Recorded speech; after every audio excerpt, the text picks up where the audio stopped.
Hello नमस्कार दोस्तों, मेरा क्लासेस में आप सभी का एक बार से फिर से स्वागत है। No clipping no drama only काम की बात मेरा क्लास के साथ। दोस्तों आप देख सकते हैं कि राज्य शहरी आजीविका मिशन मध्य प्रदेश दीनदयाल अंत्योदय योजना 2021 की हम बात कर रहे हैं, जिसके अंतर्गत 2 पदों की भर्ती निकली हुई है। एक पद का नाम है तकनीकी विशेषज्ञ और दूसरी पोस्ट का नाम है दोस्तों सामुदायिक संगठन। तो दोनों पदों की भर्ती निकली हुई है, जिसका आप आवेदन दोस्तों 27 अक्टूबर 2021 तक कर सकते हैं। मतलब आज लास्ट डेट है और शाम को 5-6 बजे तक इसका आप फॉर्म डाल सकते हैं। और जिन्होंने भी फॉर्म नहीं डाले बिल्कुल आप लेट मत होइए, और आप इसके एलिजिबल है तो बिल्कुल आप इसमें आवेदन कर सकते हैं। ध्यान रखना आज ही लास्ट डेट है। और इसके बाद इसमें जो फीस लगने वाली है आपकी सिंगल पेपर के लिए, तो आपको 850 रुपये विद जीएसटी के साथ फीस लगेगी। साथ में यदि दोनों पोस्ट के लिए, दोनों पेपरों के लिए आप अप्लाई करना चाहते हैं तो आपकी जो फीस है 1700 रुपये विद जीएसटी के साथ पे आउट करना होगा। तो दोस्तों आज हम इस वीडियो के माध्यम से ये चर्चा करने वाले हैं कि क्या दोनों पदों के एक ही पेपर्स आएगा। तो दोस्तों इसमें दोनों पद की भर्ती निकली हुई है और दोनों पद के जो पेपर है वो एक ही दिन होंगे, सेम डेट में होंगे। तो आपके मन में ये सबसे बड़ा डाउट निकल के आ रहा है कि क्या दोनों के अलग अलग पेपर होंगे या फिर दोनों के सेम होंगे। तो आज हम इस वीडियो के माध्यम से इस पर ज़रूर चर्चा करेंगे। और दूसरा डाउट ये है कि क्या सभी स्नातकों के एक ही पेपर्स आएगा। तो दोस्तों आपको पता है कि जो दूसरी पोस्ट है सामुदायिक संगठन, तो इसमें आपसे क्वालिफिकेशन के रूप में एनी ग्रेजुएशन मतलब किसी भी सब्जेक्ट से आप पास हो चुके हैं और आपने डीसीए पीजीडीसीए कर रखा है तो बिल्कुल आप इसमें आवेदन कर सकते हैं। तो दोस्तों जैसे कि आपको पता है कि जो अंडर ग्रेजुएट जो कोर्स होता है उसमें बहुत सारे कोर्स होते हैं, जैसे कि बीए होता है और इसके बाद बीए के बाद बीकॉम होता है, बीई होता है और एलएलबी, जो भी बहुत सारे कोर्स होते हैं इसके अंतर्गत। आपको पता ही है कि जो 12वीं के बाद 3 या 4 साल का कोर्स कर लेता है तो वो अंडर ग्रेजुएट कहलाने लग जाता है। तो इसके अंतर्गत इतने सारे कोर्स का क्या एक ही पेपर्स आएगा या फिर सभी के अलग अलग आएंगे, तो इसका भी बहुत बड़ा डाउट है। और इसके बाद इस वीडियो के माध्यम से हम सारे डाउट आपको आज क्लियर कर देंगे कि क्या एक ही पेपर आएंगे या फिर सभी के अलग अलग आएंगे। तो दोस्तों चलते हैं हम आगे की ओर। ध्यान रखना 27 अक्टूबर 2021 मतलब आज की लास्ट डेट है। जिन्होंने भी फॉर्म नहीं डाले हैं बिल्कुल आप डाल सकते हैं यदि आप एलिजिबल है। तो दोस्तों हम चलते आगे की ओर। तो आगे बढ़ने से पहले हम आपसे ज़रूर रिक्वेस्ट करना चाहेंगे कि यदि आप हमारे चैनल पर नए हो तो प्लीज़ हमारे चैनल को आगे बढ़ने से पहले सब्सक्राइब जरूर करते जाना। और इसके बाद यदि आप हमारे चैनल पर पहले से ही ऑलरेडी बने हुए हो तो प्लीज़ इस वीडियो को ज़रूर शेयर करना ताकि सभी तक ये इन्फॉर्मेशन पहुंच सके। तो दोस्तों चलते हैं हम आगे की ओर। तो दोस्तों देख सकते हैं कि पहला डाउट है क्या दोनों पदों के लिए एक ही पेपर्स आएगा। तो इसका पता है कि आपको 2 पदों की भर्ती निकली है। एक है तकनीकी विशेषज्ञ प्लस एक सामुदायिक संगठक की भर्ती निकली हुई है। तो आपको पता है कि सभी कैंडिडेट ने अलग अलग फॉर्म डाले हैं। ऐसा नहीं है कि सभी ने दोनों फॉर्म डाले हैं या फिर सभी ने एक ही फॉर्म डाले हैं, ठीक है ना। तो किसी ने तकनीकी विशेषज्ञ के फॉर्म डाले हैं, किसी ने आपके सामुदायिक संगठन के फॉर्म डाले हैं।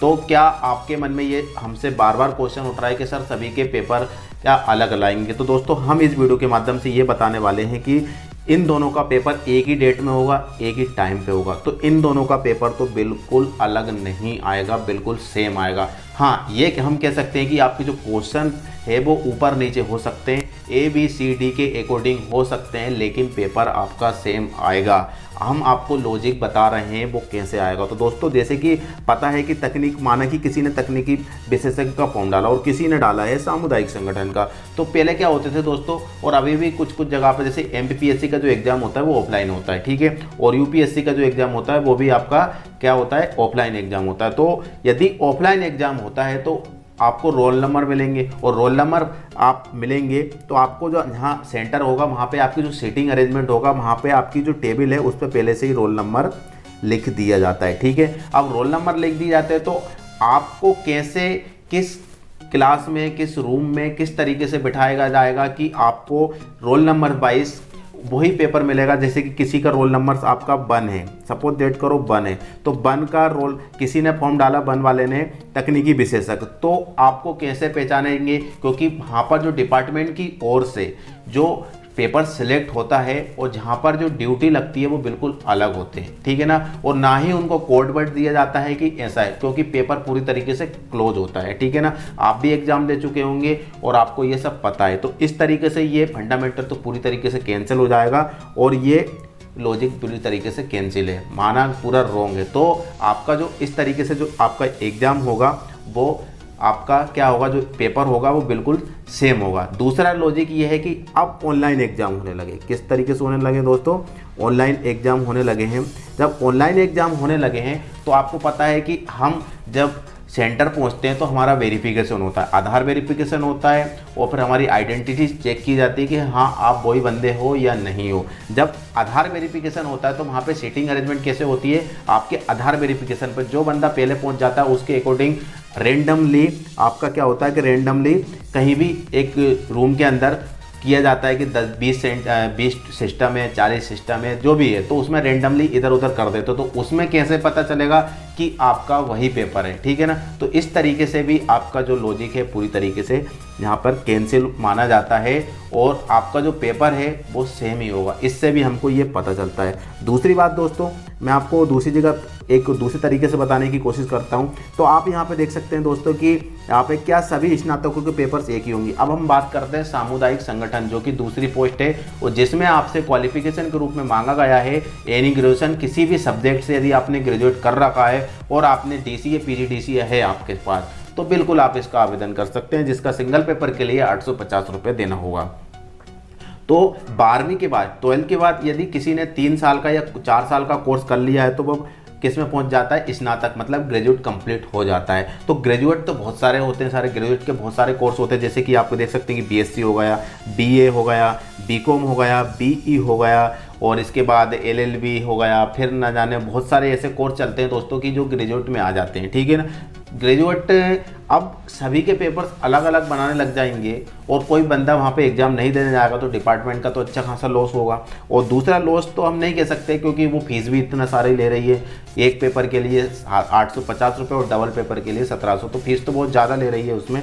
तो अब अलग अलग पेपर कैसे सेट किया जाएगा, तो दोस्तों यहाँ भी आपका जो लॉजिक है वो पूरी तरीके से गलत साबित होता है और जो आपका एग्ज़ाम होगा वो दोनों के लिए, मतलब सभी स्नातकों के लिए, चाहे वो BA वाला हो, चाहे BCom वाला हो, चाहे BE हो, BSc किसी भी सब्जेक्ट से है, तो उसका जो पेपर आएगा वो एक ही पेपर आएगा। आपके क्वेश्चन ऊपर नीचे हो सकते हैं, ABCD हो सकते हैं, सेट वाइज हो सकते हैं, लेकिन आपका जो पेपर है वो एक ही आएगा।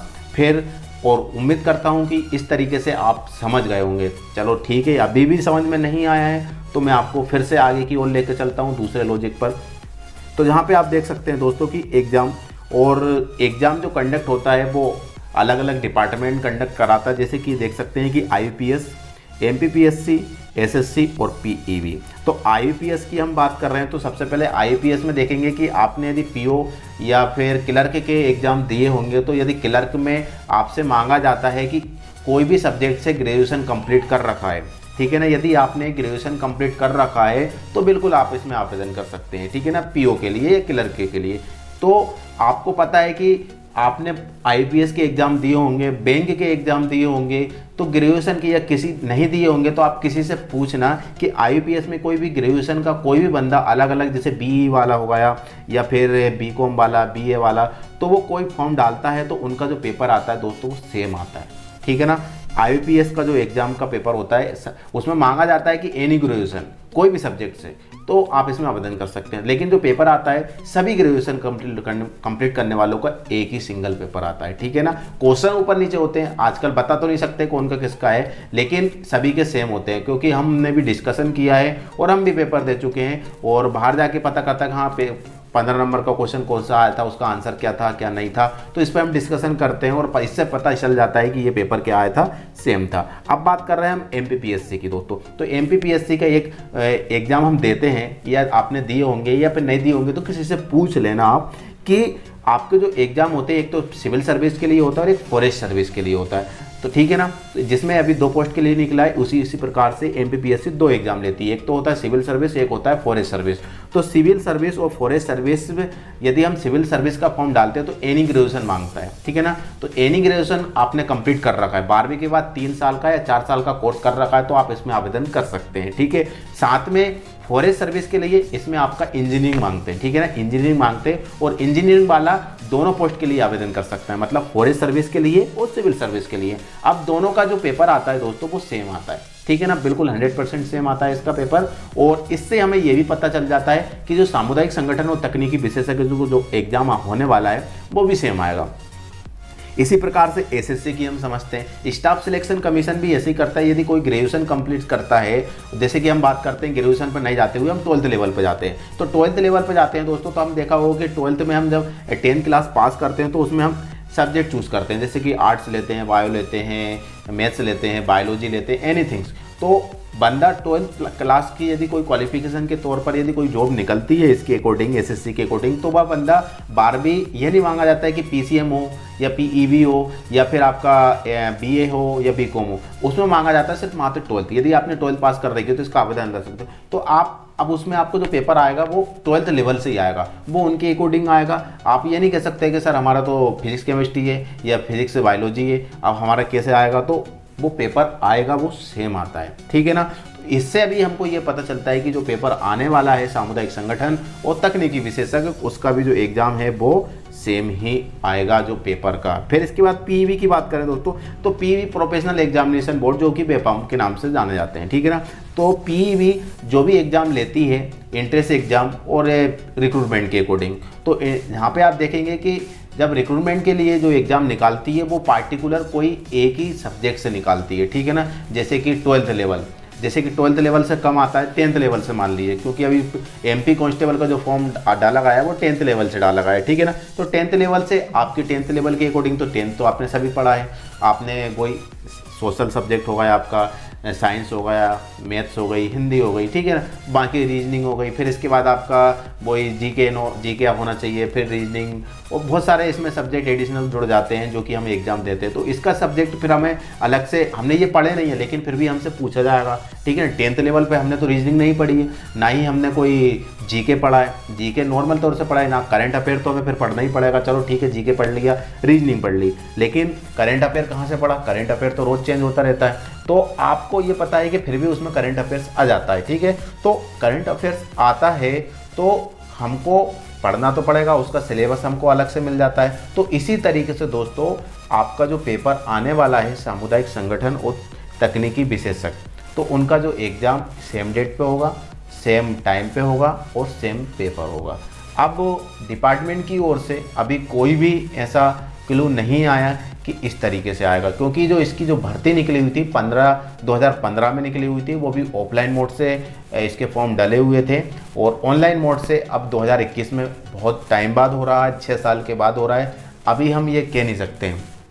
साथ में आप बोल रहे हैं कि सर प्रीवियस ईयर का कोई ओल्ड पेपर है तो उसके अकॉर्डिंग, तो दोस्तों उसका भी हमने सर्च किया, अभी वो उसका भी कोई कंटेंट नहीं मिल रहा है कि उसका पेपर मिलेगा या नहीं मिलेगा दोस्तों। बाकी एक चीज़ और बताइए कि जो 65 नंबर का सिलेबस, 100 में से 35 नंबर का आपको सिलेबस मिल चुका है, बाकी जो 65 नंबर का सिलेबस है बिल्कुल हम जल्दी से जल्दी आपको प्रोवाइड करवाने की कोशिश करेंगे, है ना। अभी डेट ख़त्म होने दीजिए, हो सकता है कि वेबसाइट में जो तकनीकी यहाँ पे जो दीनदयाल अंत्योदय योजना के अकॉर्डिंग उसमें वेबसाइट पे कुछ अपडेट आए, तो यदि कुछ अपडेट आती है तो हम बिल्कुल बताएंगे, क्योंकि हो सकता है उसका सिलेबस आपको पता है। तो अभी हम आपका सिलेबस अभी को अच्छे तरीके से कंटेंट नहीं मिल पा रहा है, उसका सिलेबस सर्च किया लेकिन जो पार्टिकुलर सिलेबस है वो नहीं मिल पा रहा है। बाकी जब भी मिलेगा आपको मेरा क्लास के माध्यम से मिल जाएगा। तो दोस्तों उम्मीद करते हैं कि ये वीडियो आपके लिए बहुत ही इम्पोर्टेंट, यूज़फुल और मोटिवेट रहेगी, और इस तरीके से आप अपना स्टडी कर सकते हैं। और बाद में